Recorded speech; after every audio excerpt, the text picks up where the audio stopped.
Alright, there's the ship. Now I just need to wait and see who comes out of it. It's likely to be another keeper. Oh, wait, I can see someone coming out. Yep, definitely a keeper. And she brought a few soldiers as an escort. Lovely. You must be the Hive's negotiator.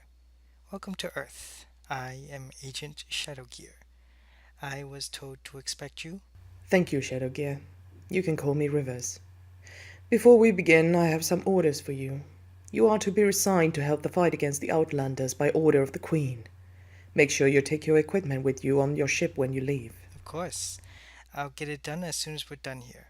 For now, do you need me to give you a simple rundown of the humans of Earth?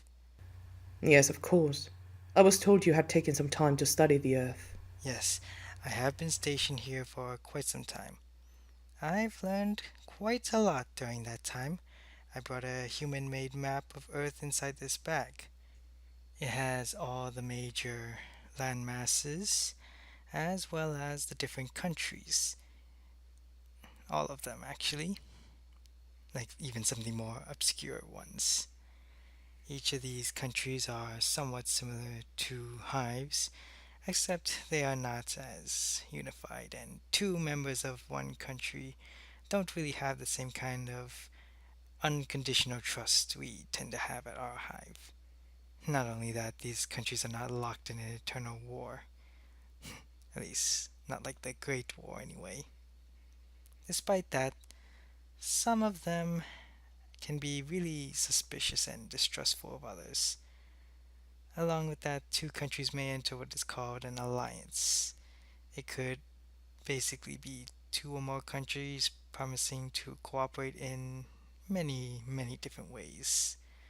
The most notable would be during times of war. If we were to invade, it could turn the entire planet into one enemy.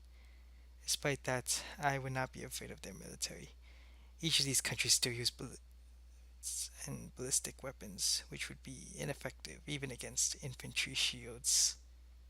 So, in other words, they are using primitive weapons and they really don't like the idea of war, but they are willing to fight one.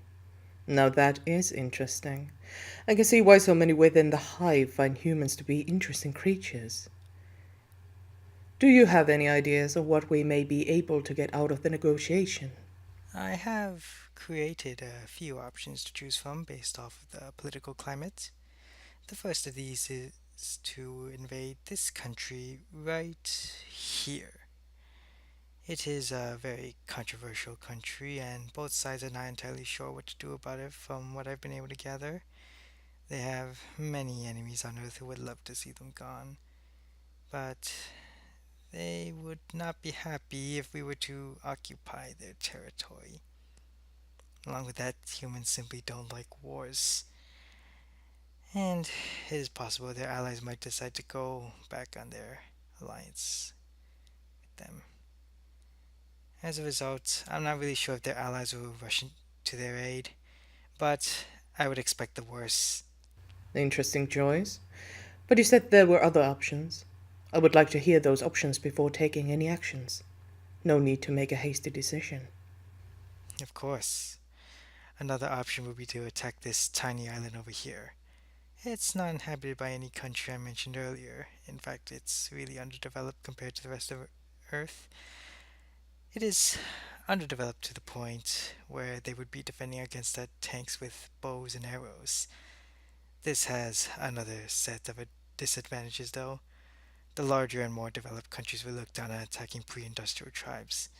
They also don't like unprovoked violence. That is why I chose the island where the inhabitants would shoot at anything they see.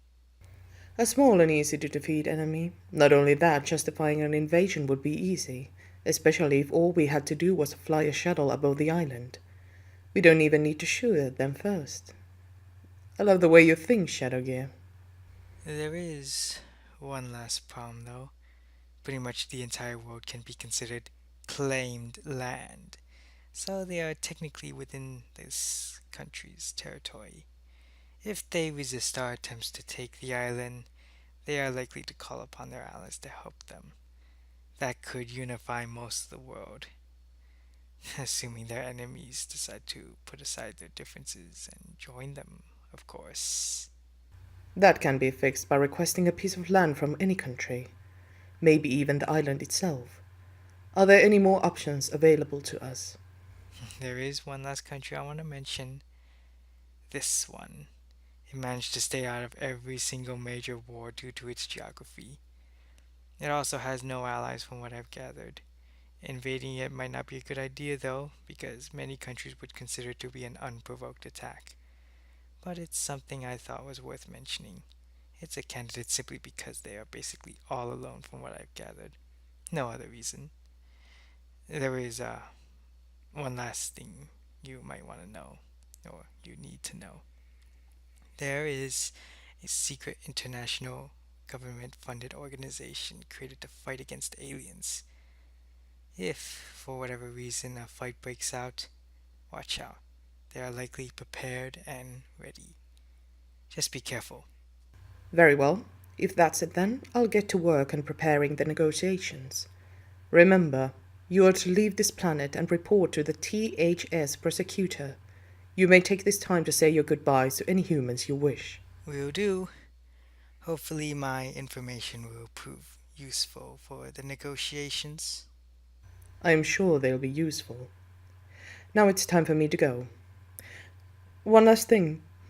The Queen has taken notice of your spying ability. You have managed to impress her. Keep it up, and I'm sure you'll get a great position in the future.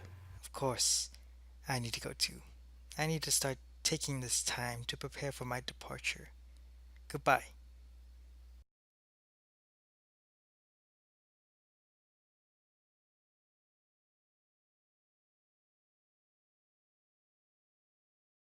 Hey, baby, I'm finally home.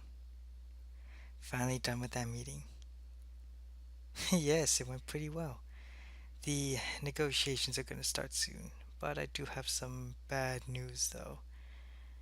I am going to get reassigned, and as a result, I will have to leave Earth. Yes, it's true. I have been ordered to leave Earth to help in the fight against the Outlanders. No, it's unlikely I will be on the front line, but I'm not exactly sure what they want me to do. Regardless, it's going to be important. Then again, I did say this would turn into a galaxy wide conflict. That could be another reason to worry. Regardless, I still have to leave and report in. Will we ever meet again? I'm not sure. There's always a chance I could die, but I could also survive. But if it is possible, I will come visit you once more, or perhaps even stay. Perhaps when the war is over, I can show up. Then we can be together again. Of course, I'll come back if I could. You were one of the best things to ever happen to me. Nobody ever listened and tried to help me the way you did. Yes, I mean it. Normally, we in the Hive have unconditional trust simply because we serve the Queen. You, however, help because you love me as an individual. Whenever I feel hopeless, you've done what you could to help me through it.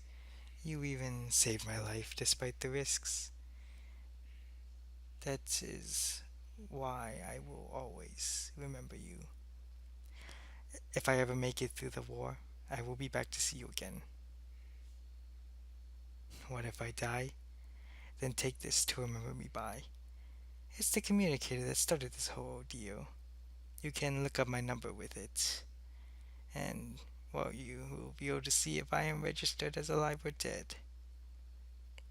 Don't worry.